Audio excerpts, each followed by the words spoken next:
Meu nome é Vinícius, eu sou aluno de enfermagem, todos nós somos, da Universidade Federal do Rio Grande do Norte e estudamos na Facisa, que é em Santa Cruz.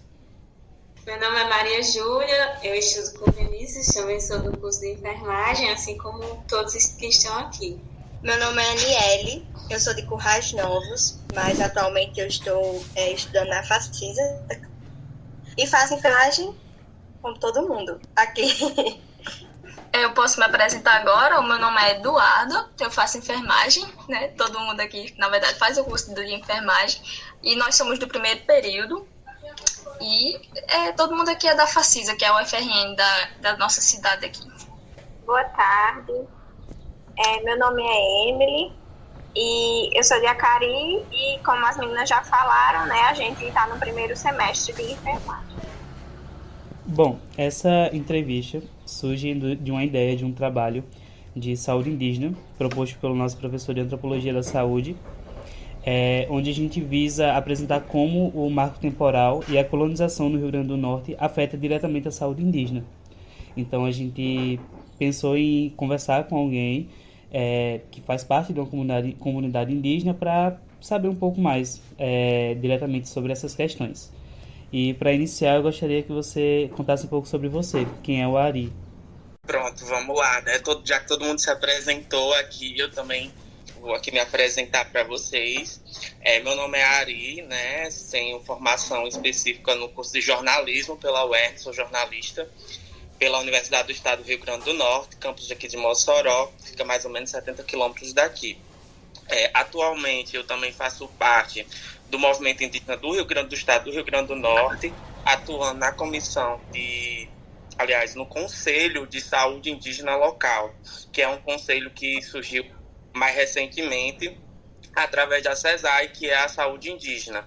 E também faço parte da comissão permanente de acompanhamento à questão da educação escolar indígena, a política de educação indígena aqui no estado do Rio Grande do Norte.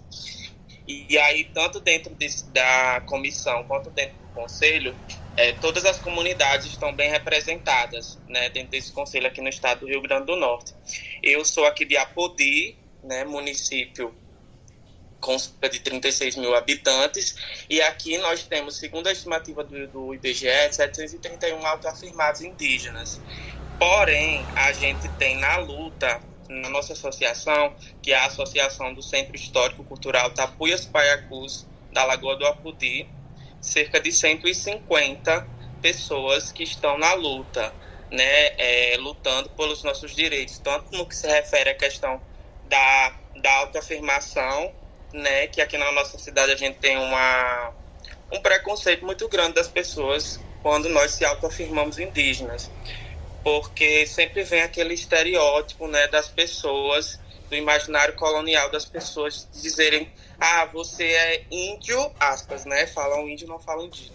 Você é índio, mas você não está, por exemplo, na aldeia, como é o caso de muitos parentes que estão em contexto urbano, que estão nas cidades, né? Ou, por exemplo, dizer assim: você é índio, mas você não faz a dança da chuva.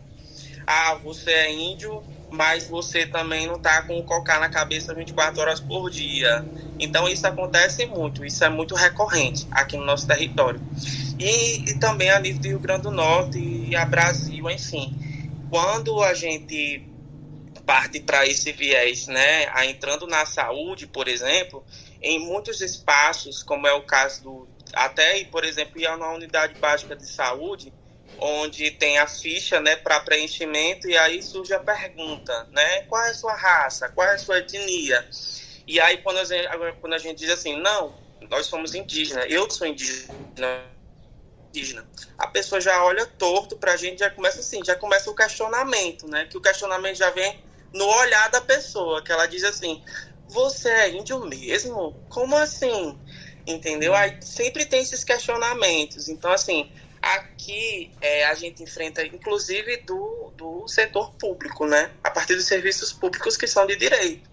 Então, quando vem esses atravessamentos, esses questionamentos, surge muito essa pergunta, né? Mas você não tem cara de índio, como acontece muito com nossos parentes, assim, aqui no nosso território. E aí a gente responde, né? Mas o que é ter cara de índio para você? Né? Porque sempre tem aquele imaginário das pessoas do índio, como eu falei lá atrás, das pessoas que entendem o índio como do século passado, né? E não entendem o indígena na contemporaneidade, na atualidade, nesse contexto que a gente vive agora. Porque, como Lúcia Paiacu Tabajara, que é a nossa cacica, que é a nossa principal liderança, que foi a criadora do primeiro Museu Indígena do Rio Grande do Norte, diz: Apodi é uma cidade dentro de uma aldeia. Isso significa dizer que não foi a aldeia que chegou na cidade, mas foi o contrário, a cidade que chegou na aldeia. Então, Apodi, ele estava entre os 5 municípios fixos na época da colonização. Então, na época das missões, né, das missões fixas jesuítas. Então, se existiam essas missões fixas jesuítas para colonizar os indígenas, é porque nós estamos aqui, né? Nós sempre estivemos aqui. E essa herança colonial é muito forte ainda, está muito presente no nosso cotidiano, né? Tanto quanto essas questões no que se refere a questões de preconceito, de quando a gente se autoafirma, até questões de racismo também, quando envolve a temática dos povos indígenas aqui na nossa cidade.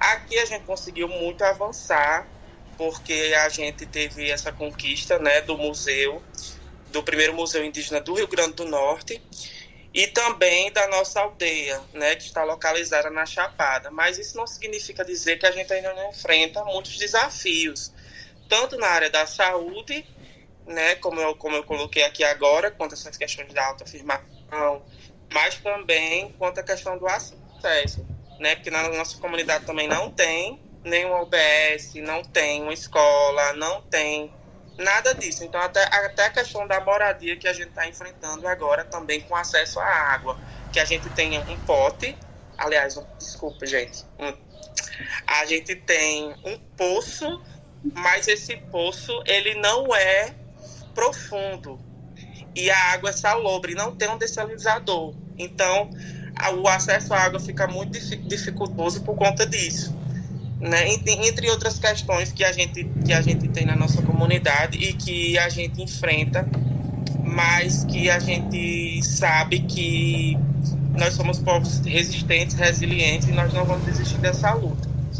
E aí, dentro do nosso território, aqui em Apodi, especificamente, junto à nossa liderança, Lúcia Paiacu Tabajara, a gente tem ocupado esses conselhos, né, tanto o Conselho de Saúde quanto o Conselho de Educação, para que a gente possa avançar mais ainda no que tange a saúde, no que tange o acesso à saúde, no que se refere ao acesso à educação, e principalmente de romper, de quebrar todos esses estereótipos que constroem sobre nós, né? Não é porque, por exemplo, eu tenho acesso à tecnologia, a um celular, por exemplo, que eu deixo de ser indígena. Não é porque eu estou aqui hoje, enquanto jornalista, né, que eu não deixo de ser indígena. Eu jamais vou negar minhas origens. E, assim, para mim, foi uma descoberta lá em 2013, por volta de 2013, 2014, quando Lúcia provocou na Câmara Municipal um debate, né, justamente pautando a questão do museu, mas também pautando da nossa aldeia, que aí eu passei a me questionar, né, mas quem sou eu? Né, de onde eu vim? Né, quem é minha família? Foi a partir das provocações, através da oralidade de Lúcia, que Lúcia ela não tem formação acadêmica, mas ela é uma pessoa extremamente inteligente, ela é uma pessoa extremamente lúcida, consciente dos seus direitos e mais ainda consciente dos nossos antepassados. E aí foi quando isso despertou em mim, né? Que aí eu conversei com ela e ela falou assim para mim: Ari, mas não é eu que vou dizer para você que você é indígena. Você que tem que fazer essa tarefa, ir lá na sua família, conversar com seus familiares, conversar com sua avó, conversar com sua bisavó e fazer esse resgate. Não sou eu que vou lhe autoafirmar, você que tem que fazer essa tarefa com seus parentes. Aí foi isso que eu fiz. E aí, através da conversa com minha avó e com a minha bisavó, que realmente eu descobri essas raízes originárias, que lá atrás os povos indígenas lutaram para que hoje eu estivesse aqui ocupando os espaços na academia, falando sobre isso, ocupando conselhos e mais ainda também defendendo nosso território. A gente esteve no acampamento Terra Livre, né, que é o maior encontro dos povos indígenas do Brasil, e lá a gente discutiu vários assuntos, inclusive a questão do acesso à saúde, a questão da cultura, a questão da educação, a questão da demarcação dos nossos territórios, que é uma pauta histórica, né, do movimento indígena, reivindicada há muito tempo e que a gente não tem avançado ainda, né? A gente sabe que, por mais que a gente tenha conquistado agora um governo assim, que tem um Ministério dos Indígenas, que a gente conquistou com muita luta e que a gente conseguiu nesses últimos anos avançar com essa pauta, mas aqui o Rio Grande do Norte a gente tem um cenário onde não tem nenhuma terra indígena demarcada. Se a gente for pesquisar, dar uma rápida pesquisa no Google, a gente vai ver que o Rio Grande do Norte não tem nenhum território indígena demarcado. E essa é a nossa luta, né? Porque, assim, muitas pessoas enxergam somente como a questão indígena, somente para nós, quando, na verdade, a gente está pautando a vida. Porque se a gente for pegar, por exemplo, a pauta das questões climáticas, a gente vai ver que 80%, né, do território é protegido por nós, povos indígenas, e é essencial a demarcação dos nossos territórios conter o avanço da questão climática. A gente vê principalmente o aumento aí das temperaturas, das altas temperaturas, a gente vê a desertificação do nosso semiárido, o avanço desenfreado, né, no que se refere às questões que avançam sobre o nosso território, principalmente do agronegócio, né? E também das questões que envolvem as eólicas aqui no nosso território. Não chegou aqui em Apodi a questão das eólicas, mas a gente vê principalmente no litoral, ali no Seridó, as questões das eólicas. A gente não é contra as eólicas, a gente só é contra a forma como ela está sendo colocada, porque eles vão lá, agricultores, fazem essa ilusão de que vai ser tudo perfeito, que vai ser tudo maravilhoso para essas pessoas, quando a gente vê que muitas pessoas que estão dentro desses territórios, que têm essas eólicas, sofrem com ansiedade, sofrem com a questão da depressão, que sofrem com a questão da poeira, muitas pessoas que têm asma, por exemplo, que sofrem com a questão do barulho ensurdecedor dessas eólicas. Então, são várias coisas que são danosas a essas populações e que eles firmam contrato com essas pessoas e que elas sequer podem ocupar esse terreno para produzir, para fazer as suas plantações, né, ali com a agricultura familiar. Enfim, são muitas questões que a gente traz aqui e que sempre nós estamos pautando, né? Não é de hoje, não é de agora. E eu acho que esse trabalho que o movimento indígena vem fazendo é de surreal importância, não só para o Rio Grande do Norte, mas para o Nordeste do Brasil, onde a gente está levantando essa bandeira, principalmente não só pelo bem dos povos indígenas do Brasil, mas de toda a população, de toda a vida, né? Porque se nós estamos aqui hoje resistindo, é porque lá atrás pessoas como Luísa Cantofa, que lá em 3 de novembro de 1825 foi assassinada, lá onde hoje é Porto Alegre. Não sei se vocês já andaram aqui pelo Oeste, mas tem um município que se chama Porto Alegre, e lá é um ponto turístico, né, que se chama Bica, e lá foi onde Luísa Cantofa foi assassinada. Luísa Cantofa, que ela foi uma grande liderança indígena, que lutou, né, contra os portugueses, contra os não indígenas, contra os invasores, por esse território aqui do Apodi. Até hoje não se sabe o paradeiro dela, né? E muitas pessoas escutam o choro de Cantofa, que não é lenda, viu? Porque muitas vezes a gente vai escutar essas histórias ou vai pesquisá-las a gente vê essas histórias narradas como lendas, como se fosse algo fantasioso, quando na verdade aconteceu e tem registros históricos sobre isso. No meu trabalho de conclusão de curso, que é auto-intitulado A Estética da Carne e a Memória Viva dos Tapuias Paiacus da Lagoa do Apudi, eu falei sobre isso.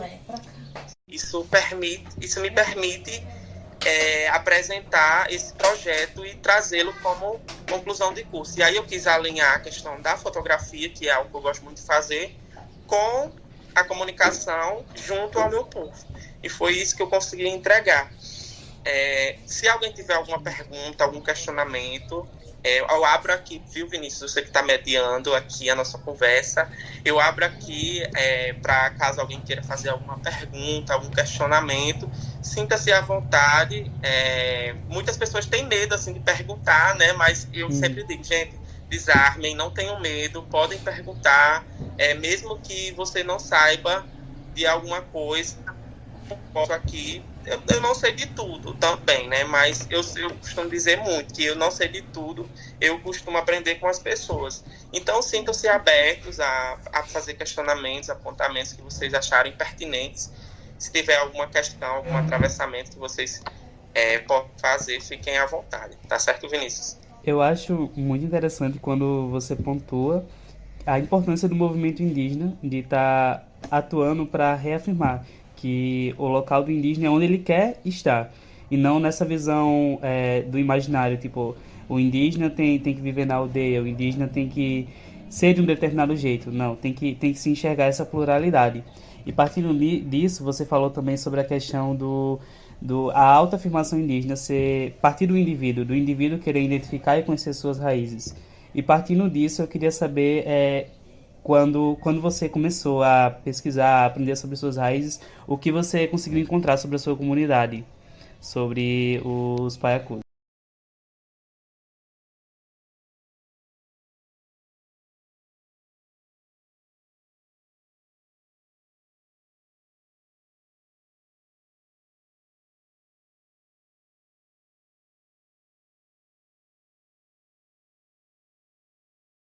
É ótima pergunta, Vinícius. Então, lá em 2013, que foi quando eu conheci Lúcia Paiacu Tabajara, que é a principal referência indígena aqui na nossa cidade, ela é a cacica.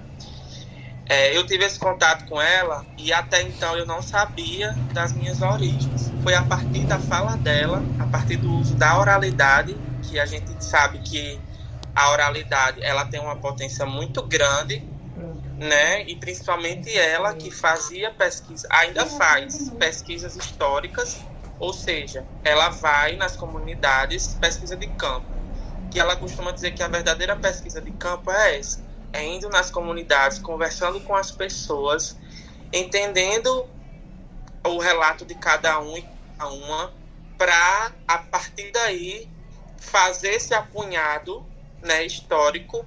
E foi a partir disso que ela juntou peças líticas históricas, né, como machadinhas. Se a gente for ver lá no museu, a gente tem várias peças líticas que foram resultado desse trabalho dela. E a partir daí, desse trabalho dela, lá em 2013, que eu pude acender, né, esse meu pensamento, a partir da provocação dela. E foi a partir daí que eu fui atrás, e corri atrás de perguntar a minha avó, né? E aí a minha avó disse, não, mas lá atrás já tinha a velha Leopoldina. Eu disse, não, mas quem foi a velha Leopoldina? Ela disse, foi uma índia velha, que ela morou muitos anos na Paraíba. E aí na Paraíba a gente tem os Tarairius, né? Que advém do nosso mesmo povo, que é o povo Paiacu, da grande nação Tarairiu, que era um grande número de indígenas Tarairius, que assim se autodenominavam. Eles apelidavam, os não indígenas apelidavam, todos aqueles que não falavam o tupi, de tapuias. Todos os que não falavam tupi eram tapuias. E aí a gente tinha um contexto que os indígenas do litoral falavam tupi E os indígenas do sertão, os indígenas do interior, do semiárido, falavam outras línguas, como o Chocaione, que a gente chama de Brobró, que é a nossa língua originária. Inclusive, a gente tem grupos de estudo, né, voltados para a questão da língua. Porque, por exemplo, se a gente for pegar palavras do nosso cotidiano mesmo, aqui no Rio Grande do Norte a gente costuma falar, por exemplo, vocês sabiam que isso é uma palavra indígena?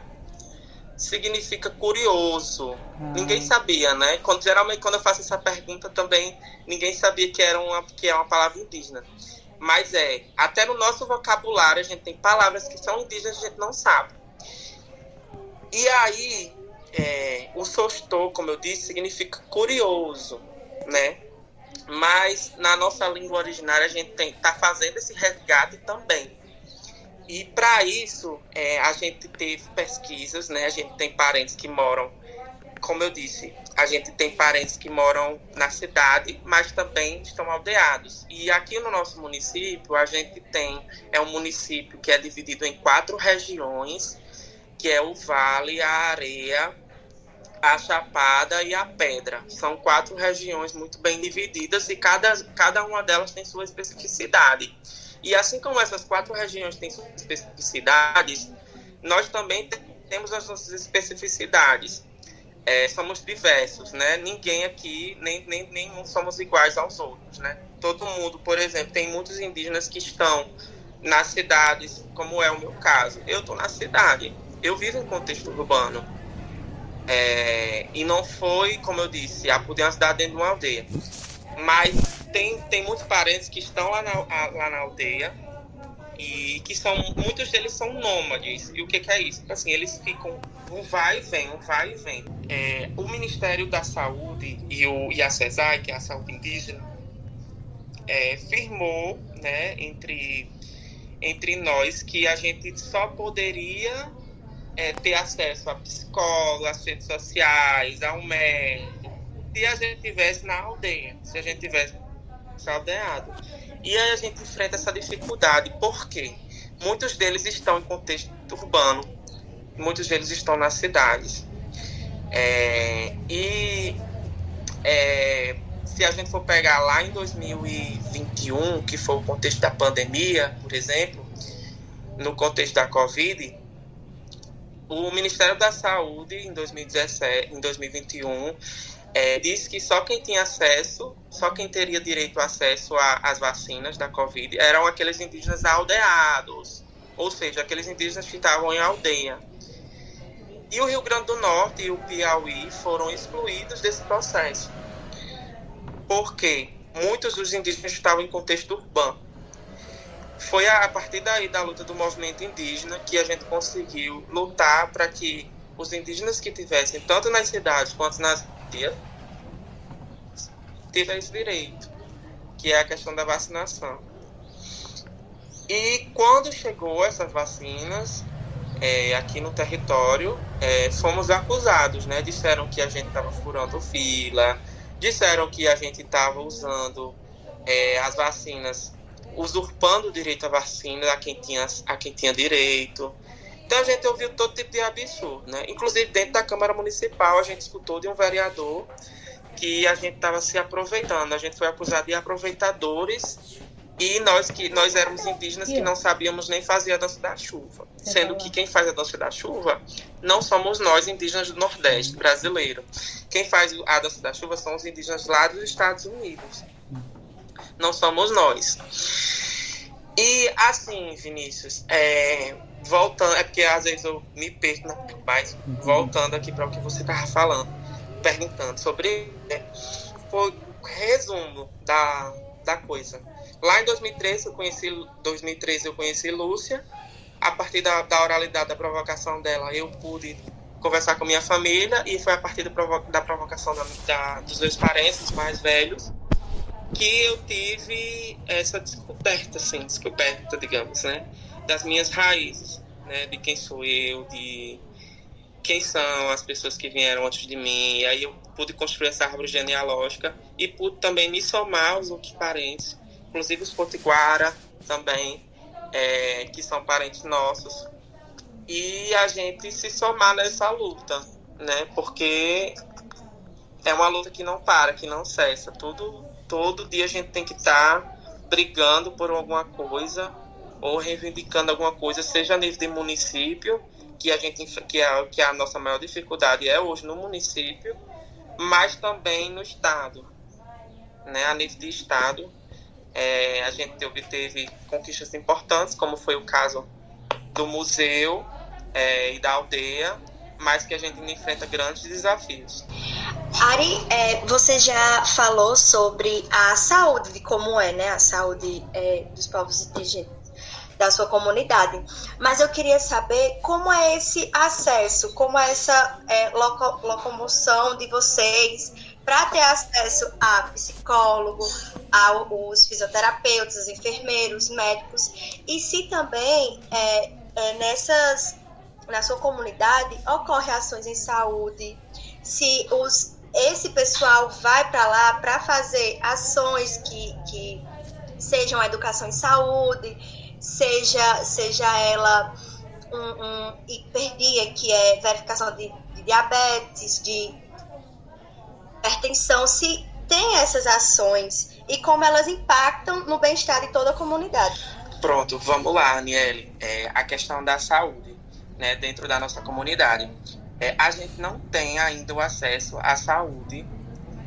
O que a gente está lutando agora é justamente pela formação dos conselhos. Esse conselho, como eu falei, ele é recente, é um conselho de saúde indígena local, que atua nas localidades. O Conselho Indígena de Saúde Local, Polo João Câmara, ele abrange todas as comunidades indígenas do Rio Grande do Norte. E aí, a partir dessa organização, a gente pauta a saúde, né, indígena, obviamente. E aí, quando a gente retomou posse recentemente, e aí, quando a gente tem a formação desses conselhos, a gente tem a ocupação de pessoas indígenas, de agentes de saúde indígenas locais, para a ocupação desses cargos, para atuarem dentro do território, para fazerem esse mapeamento das necessidades, né, de cada comunidade, porque, como eu falei, são muito específicas, as demandas são muito específicas. E aí, quando falavam de Apodi, sempre diziam assim, o que a gente vai fazer com Apodi? Porque o nosso contexto é diferente de outras comunidades. Nós somos a comunidade mais distante. Então, quando a gente tem esse contexto de Apodi, muito específico, é porque muitos deles estão nas cidades. Muitas das pessoas estão nas cidades, dos indígenas autoafirmados. E aí, para a gente ter a garantia desse acesso à saúde plena e diferenciada, porque a saúde indígena ela é diferenciada. E aí, quando a gente tem esse contexto da saúde indígena, a gente enfrenta esse desafio que está na aldeia. E aí a gente pede a compreensão de todo mundo da nossa aldeia para que estejam nas aldeias. E aí vão formando suas casas devagarinho. A gente tem muitas casas de taipa, muitas casas de barro, assim. Não tem nenhuma casa de alvenaria. São casas simples, né? E aí cada um vai formando seu barraquinho, vai se ajuntando e vai conseguindo ali se reerguer, que a gente sabe que também não é fácil para muitos deles. E aí tem muitos que trabalham na cidade e dormem na aldeia, ou vice-versa. E muitos também que não conseguem montar sua casinha dentro da aldeia, mas que são autoafirmados indígenas. E aí esse trabalho, esse levantamento está sendo feito pela nossa AIS, que é a Agente Indígena de Saúde, e também pelo AISAN, que é um outro cargo que também foi criado pela saúde indígena, que é o Agente Indígena de Saúde, e tem o agente, agora não estou lembrando bem a sigla, mas é a AIS e a AISAN, os dois cargos que existem para ocupação na saúde, que são ocupados por pessoas indígenas e que também são da área da saúde. E aí, no nosso território, a gente tem 2 agentes que estão passando por um processo de formação, que depois, né, de ter toda a entrega a papelada, né, para assinar, eles passam por esse processo de formação. Eles estão ainda em formação. E ainda vai chegar o momento que a saúde indígena vai chegar no território, que aí vai abranger psicólogo, assistente social, médico, toda essa gama de profissionais da área da saúde para atender justamente essa demanda da saúde indígena, que é diferenciada. Ari, eu tenho uma pergunta que eu queria saber como é que essas novas gerações estão se envolvendo na luta pelos direitos e a preservação da cultura indígena. Nós temos aqui um exemplo, que é você, né, que é um influencer digital no Instagram. Pois é, Maria Eduarda, a gente está levantando essa bandeira aqui em Apodi e a gente sabe que não é de hoje, né? Mas a gente sabe que é um trabalho que é de formiguinha, né? Que eu costumo muito dizer isso, porque muitos das pessoas que são jovens hoje em dia, aqui no nosso território, não tem muito interesse, né? Nessa questão indígena. Muitos deles até sentem uma certa vergonha, né, de se afirmarem indígena, né? Mas a gente sabe que não é fácil, é uma tarefa extremamente complexa, difícil, principalmente por conta do apagamento, histórico que a gente teve. Apagaram não somente a nossa língua, né? Apagaram não somente a nossa cultura, mas também nos mataram, assassinaram lideranças importantes. Então, quando a gente levanta essa bandeira, muitos ficam assim, poxa, mas tá vendo? Eu também posso ser assim. Então a gente passa a ser um espelho também para muitos deles, né? A gente tem muitos jovens hoje que estão nas universidades. Tem jovens que estão cursando medicina em outros estados, tem jovens que estão cursando cursos na área, enfim, vários cursos na área da saúde, a maioria são da saúde. Mas também tem do direito, né, pessoas que são do direito. A gente teve a primeira cotista indígena agora na UERN, que foi a Gabriela, que é a neta de Lúcia, que se formou em direito. Né? A gente tem hoje um grupo, né, de indígenas, onde nós temos 14 pessoas jovens indígenas que estão engajadas, mas que estão cada um no seu território, cada um ou estudando, trabalhando, e aí quando tem alguma assembleia, quando tem alguma reunião, a gente sempre avisa com antecedência para pessoas mais velhas, mas os jovens também precisam ocupar esse lugar, fazer as discussões, ocupar as universidades, que a gente sabe que é importante, a educação, o acesso à educação, a permanência de muitos estudantes, né? Que a gente sabe que é uma dificuldade muito grande. Por exemplo, eu só concluí o meu curso porque eu tive acesso às bolsas. Porque se não fosse as bolsas, eu não conseguiria me formar. Porque eu moro a 70 quilômetros de Mossoró e cerca de 1 hora para chegar até lá. E o meu curso funcionava à tarde, né? Então não tinha ônibus à tarde, só tinha ônibus pela manhã, de 5 horas da manhã, e o ônibus que ia deixar os estudantes à noite. Então à tarde ficava essa lacuna, não tinha como esse horário, eu chegar no horário para assistir aula. Então foi através das bolsas. Eu ainda cheguei a passar umas 2, tendo que acordar 4 horas da manhã, pegar esse ônibus, assistir a aula à tarde, esperar o ônibus às 10 horas e voltar para o meu território. Às vezes eu chegava umas 11h30, meia-noite em casa, só dava tempo de deitar e dormir, porque ele fazia uma rota, né? Tinha rota e por isso que ele demorava bastante. Mas eu acho que a gente está caminhando bem, assim, apesar de ser muito lento esse processo no que diz respeito à questão da formação de novas lideranças jovens, a gente está conseguindo avançar, assim. Muito bom. É muito bom ver esse movimento de vocês, inclusive, antes de você, Ari, eu não lhe conhecia, eu conheci, na verdade, por causa de Vinícius, e eu vou já seguir no Instagram, quando terminar aqui, eu vou lá seguir. Eu conheci você, Vinícius, e também teve duas pessoas, assim, porque agora eu não me recordo o nome, porque, assim, eu não passo tanto tempo no Instagram. E teve uma menina que falava muito sobre a cultura dela, da tribo dela, e quebrava esses estereótipos que tinha. E já tinha outro cara que ele é meio comédia, por exemplo. O povo falava, como vocês se comunicam assim com o povo? já entrando naquela questão do estereótipo que você mencionou no início, ele dizia, é com a macaxeira, sabe? Com o povo achando assim, é muito comédia. Aí foi muito bom entrar nesses pontos. Aí outro ponto aqui que eu queria conversar com você. Você poderia pontuar os maiores conflitos ou desacordos que o povo indígena tem enfrentado aqui no Rio Grande do Norte? Eduarda, né? Vamos lá. Eu, na sua fala, na sua resposta à sua pergunta, você falando, eu me lembrei de Tassiana Tapuiapacu, que ela mora no Sertão, que já vem fazendo pesquisas, né, sobre a questão indígena e tudo mais. E ela é uma pessoa muito importante, né? E também tem esse lado cômico, né? Da comédia, que eu particularmente gosto bastante, assim, eu me divirto muito com os reels do Instagram.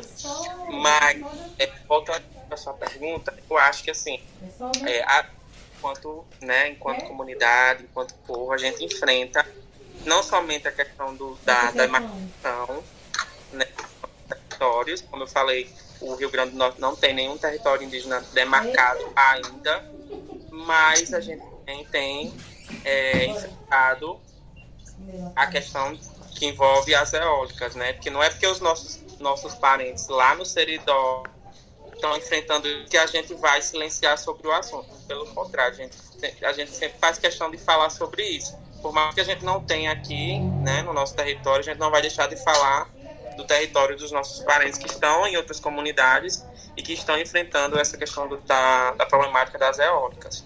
E também a questão do avanço desenfreado do agronegócio aqui na Chapada do Apodi. Porque se você for pegar a Chapada do Apodi, a microrregião, ela abrange tanto a questão do estado do Rio Grande do Norte, mas também o estado do Ceará. E dominada pelo agronegócio, que coloca veneno na comida, que faz questão de dizer que não está nem aí, que coloca o lucro acima da vida e que muitas vezes somos taxados, inclusive, de invasores, né? E aí vão dizer que a gente quer invadir terra, a gente, muito pelo contrário, a gente não quer invadir terra de ninguém, a gente só quer ocupar aquilo que é nosso por direito originário. Uhum. E se a gente for pegar o marco temporal, que é uma tese jurídica, vai dizer que nós só vamos ter direito a essas terras se a gente tivesse aqui na data da Constituição de 88, né? Mas que a gente sabe que a gente não chegou aqui em 88, a gente já chegou aqui muito antes, bem antes de... nós somos, para você ter uma ideia, nós somos um povo muito antigo, milenar. Se a gente for pegar as pinturas rupestres do Lajedo de Soledade, a gente vai ver que aquelas pinturas ali foram feitas por nossos antepassados e o sertão já foi mar. Não tem como você não olhar aquele mar de pedras e dizer que aquilo ali não foi mar, porque já foi mar sim, e os rastros dos nossos ancestrais estão tudo lá, estão tudo registrado. Tanto aqui, né, em Apodi, no Lajedo de Soledade, quanto lá aí no Seridó, que eu também já tive a oportunidade de ir num sítio arqueológico aí. Porque eu vi uma entrevista, assim, eu vi um vídeo no YouTube que eles falam sobre a demarcação, né, da comunidade. E aí eu queria saber por que ainda não conseguiu, porque eu vi que era de 2020 que eles fizeram como se fosse um protesto. Pronto, essa questão da demarcação ela é muito complexa. Principalmente porque envolve muitos interesses, né? E quando envolve interesses de pessoas que estão diretamente ligadas à política e que fazem parte, né, de bancadas do agronegócio, ou que são interesses, né? Os interesses do grande contra o pequeno, contra nós. Então, essa questão do marco temporal, ela não é de agora, certo? Inclusive, aqui no estado do Rio Grande do Norte, quando a gente teve, se eu não me engano, foi no governo Temer, se eu não estou enganado, em 2016, o movimento indígena do Rio Grande do Norte foi o único a fechar um aeroporto, em protesto ao fechamento da FUNAI. E aí, quando isso aconteceu, foi um rebuliço muito grande, né? Porque imagina, você fechar um aeroporto. Geralmente se fecha rodovia, enfim. Mas nós não, nós somos diferentes. Nós fechamos um aeroporto em protesto ao fechamento da FUNAI. E aí foi por isso que, se a gente for pegar tem uma foto de Lúcia que eu acho muito simbólica, que ela tá segurando uma bomba na mão, que ela tá segurando uma bomba na mão. Lá no museu tem essa foto, mas se você também der um Google, você vai achar essa foto, que é muito representativa para mim. Mas essa questão do marco temporal é muito complexa também, porque o próprio STF também já tentou, né, inclusive um acordo, né, entre os povos indígenas, e para isso envolvia muito grandes interesses. E eu acho, assim, pessoalmente acredito que isso não avançou, principalmente por questões políticas, né? Que a gente sabe que tem gente lá em cima que não está nem aí, que quer usar esse território para outros fins e não para demarcação. E por isso que eu acho que não avança, sabe? Essa questão da demarcação. E é uma luta muito grande, né? Porque se a gente for ver aqui no Rio Grande do Norte, não tem nenhum território demarcado e a gente quer avançar. Eu acho, assim, pelo que Lúcia me falou, nós vamos ser os primeiros a ser demarcados. Não é um processo fácil. Ainda vai ter muita resistência, mesmo em um governo que seja favorável a gente, assim. Mesmo que a gente tenha Ministério dos Povos Indígenas, mesmo que a gente tenha um governo de esquerda favorável a gente, mas a gente ainda tem a Câmara dos Deputados, que ainda é muito conservadora, e também tem o STF, que aqui e acolá contraria os interesses dos povos indígenas. A sua comunidade, que você disse que ia ser a primeira a ser demarcada, ou aqui do RN? No Brasil não tem nenhum? Não, aqui assim, a gente tem. Eu estou falando assim, pelo que Lúcia falou, assim, é uma fala dela, né, de Lúcia Paiacu Tabajara. Ela me disse que as chances do nosso território, aqui no Rio Grande do Norte, a chance é o primeiro a ser demarcado. Ela disse assim, nós temos muitas chances de ser demarcados, de sermos os primeiros a serem demarcados aqui no estado do Rio Grande do Norte. Mas nós somos em torno de cerca de 20 comunidades aqui no estado do Rio Grande do Norte. Mas, assim, a gente tem também os nossos parentes lá de Mossoró, que são os Varal, né? Que eles são os indígenas migrados, que eles vieram lá da Venezuela para cá, e eles enfrentam muitas dificuldades, porque o município de Mossoró não matricula as crianças na escola, não quer matricular as crianças na escola. E aí elas ficam sem acesso à educação, ficam sem acesso à saúde.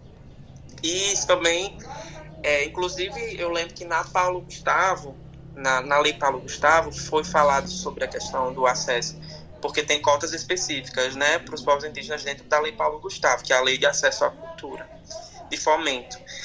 E aí foi debatido, né? E nossos irmãos, os Varal, que estão lá em Mossoró, os nossos parentes, os Varal, que estão lá em Mossoró, eles vão ter direito? Eu disse, não, tem que assegurar o direito a eles. Assim como eles têm que ter direito à saúde e à educação, eles vão ter que ter direito, sim, à Lei Paulo Gustavo.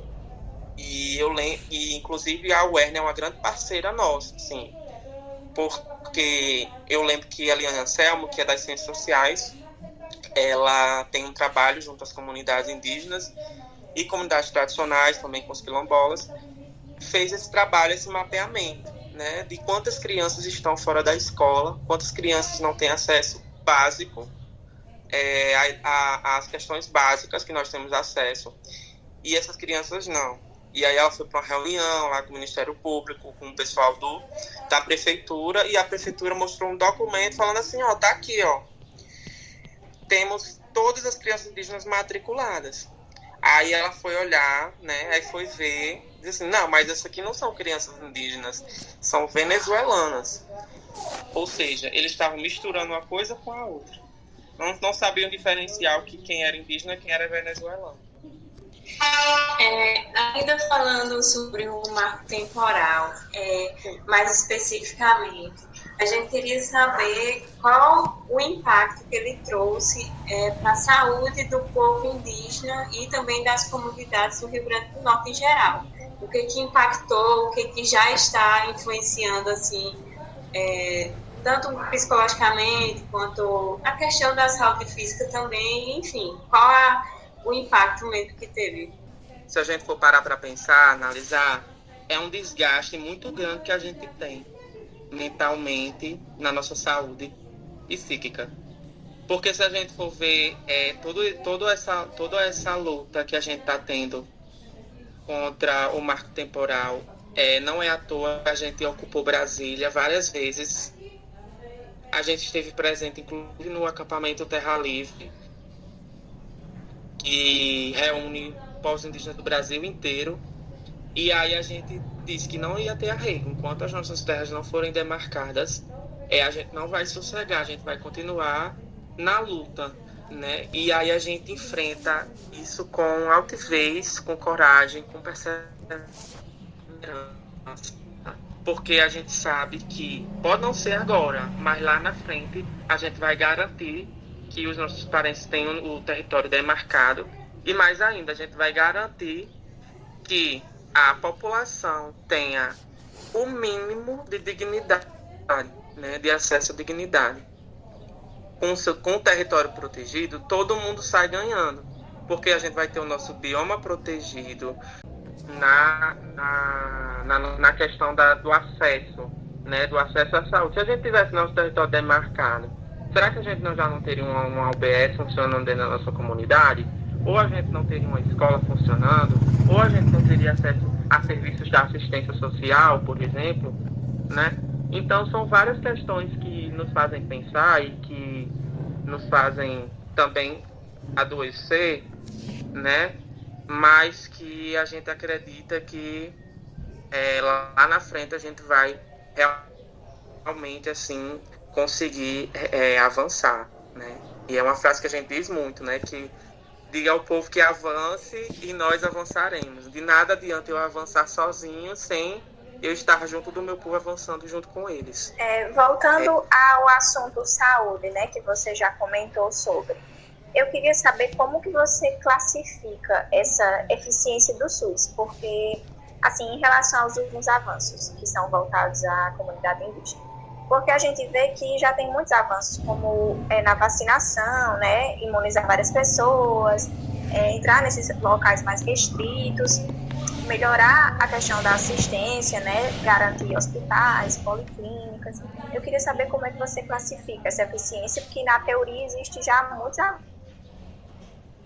avanços. Sim, com certeza, Emily.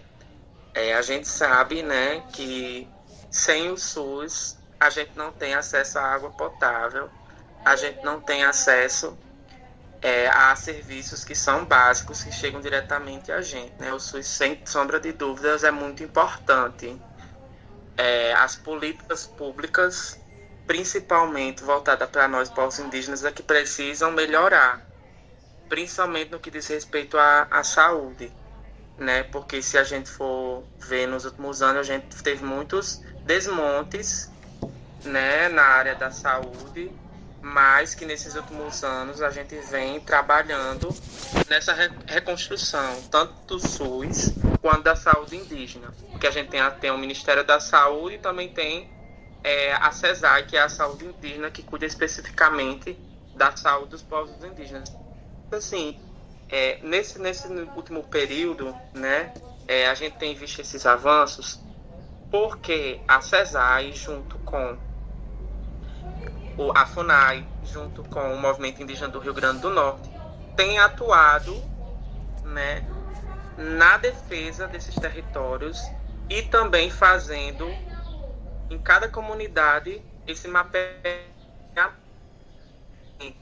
Eu lembro que a nossa comunidade foi a primeira a ser feito esse mapeamento.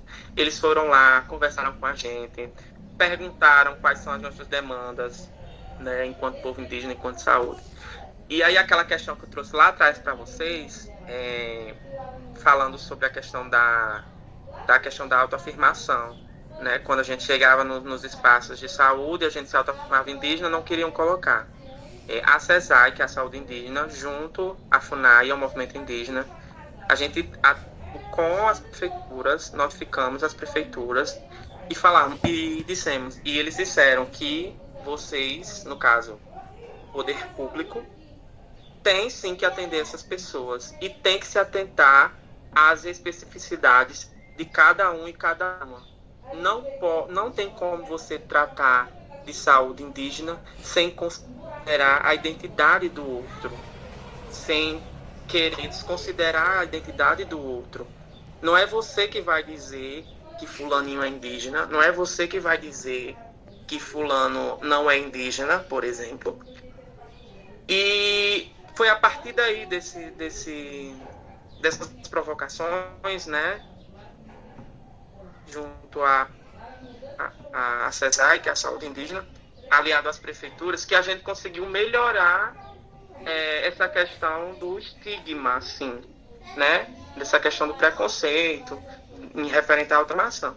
Mas no que se refere à saúde, a gente ainda precisa avançar muito, porque, como eu disse, na minha comunidade não tem acesso à água que tem é salubre, o poço que tem lá. Inclusive, o poço que foi instalado ainda foi na época do governo Bolsonaro, ele naquela ânsia de ganhar as eleições e tudo mais, foi, junto com o Rogério Marinho, o senador Rogério Marinho, foi distribuindo poços tubulares nas comunidades, dizendo eles que o poço era profundo, né, e que isso ia garantir o abastecimento de toda a comunidade. Quando, na verdade, esse poço não é profundo, é um poço pequeno, um poço raso, e a água é salubre, dessalinizador, né? Então não tem essa garantia do acesso à água, não. Muito obrigado. Eu acho que a gente vai acabar encerrando por aqui.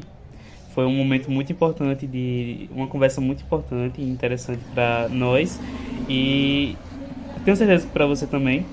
E eu acho que, para encerrar, eu acho que você poderia falar como nós, como população que não faz parte da população indígena, pode contribuir com a luta de vocês, como a gente pode contribuir, sabe?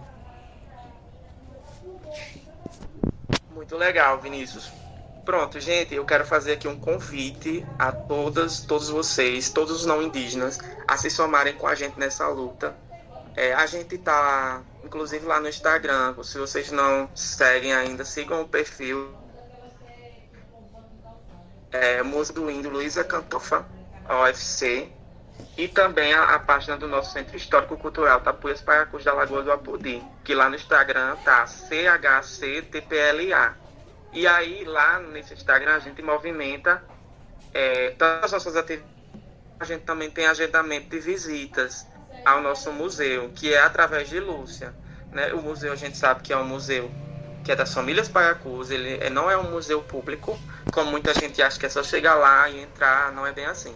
Tem que agendar com ela para que aí possa ser feita essa visita, certo?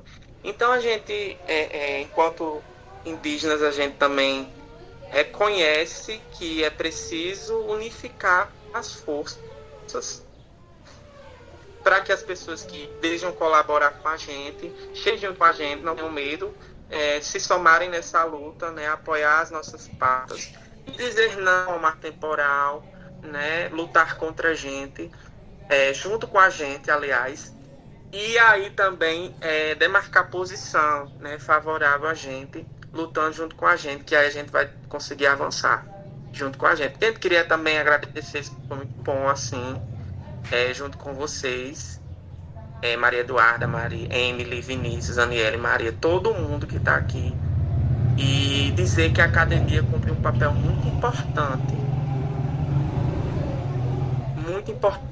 isso para a comunidade. A gente teve, inclusive ontem, eu estava em reunião com o pessoal do IFRN, o pessoal do curso de informática, que eles têm um projeto, né, para a criação de um site institucional do museu, porque até então a gente só tem Instagram, mas site a gente não tem. A gente sabe que as redes sociais são importantes hoje em dia, né? Mas também tem um site, também é muito importante, que a gente atende a todos os públicos. E muitas pessoas iam lá na casa de Lúcia, porque o museu começou lá na casa dela. Eu não falei, mas a história do museu basicamente é essa. Começa dentro da casa dela. ela juntando as peças líticas nas comunidades, juntou tudo e chegou um momento que não coube mais essa sede. Era uma antiga estação de e que o senhor é o primeiro museu indígena do Rio Grande do Norte, no nosso grupo, que a gente viu reerguer, está lá, belíssimo, o primeiro museu indígena do Rio Grande do Norte. A gente leva o nome Museu do Índio, porque muitas pessoas questionam isso também, né? Ah, mas por que Museu do Índio, né? Porque o índio, a gente sabe que quando eles chegaram aqui, achavam que estavam chegando na Índia, aí por isso eles nos apelidaram de índio. Mas a gente sabe que a nomenclatura correta é indígena. Mas lá atrás, quando a gente estava... quando Lúcia estava fazendo essas pesquisas, até então ainda não tinha esse conhecimento. Por isso que lá, há mais de 10 anos, muito mais, Lúcia lá atrás registrou como Museu do Índio Luísa Cantor. Mas que a gente já vai passar por um processo de mudança. Como a gente é uma associação, a gente tem custos, né, para isso. Tem que mudar todo o estatuto, tem que registrar em cartório, todo esse processo. Que a gente sabe que não é barato. Mas a gente vai conseguir, né? Com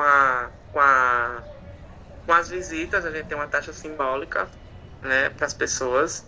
E aí, no mais, eu só quero agradecer aqui a você, Vinícius, pelo convite, e as meninas também. Vocês se estão à vontade para nos acompanhar pelas redes sociais, e caso queiram nos fazer uma visita, só falar comigo, que aqui a gente está à disposição para receber vocês.